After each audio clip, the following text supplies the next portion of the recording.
নমস্কার, শান্তনু হাজরা বলছি। চলে গেলেন আমাদের নেপোটিজমের লাস্ট ম্যান, অর্থাৎ এই যে ভাইপোতন্ত্র, অর্থাৎ প্রভাবশালী বাবা, কাকা, পিসি, মাসি নিয়ে যারা করে খেয়েছে, অর্থাৎ গণেশ।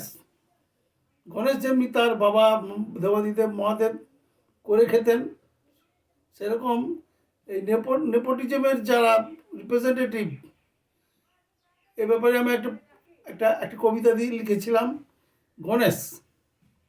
তো গণেশটা আছে, আমার অ্যালবামেই আছে, দেখে নেবেন।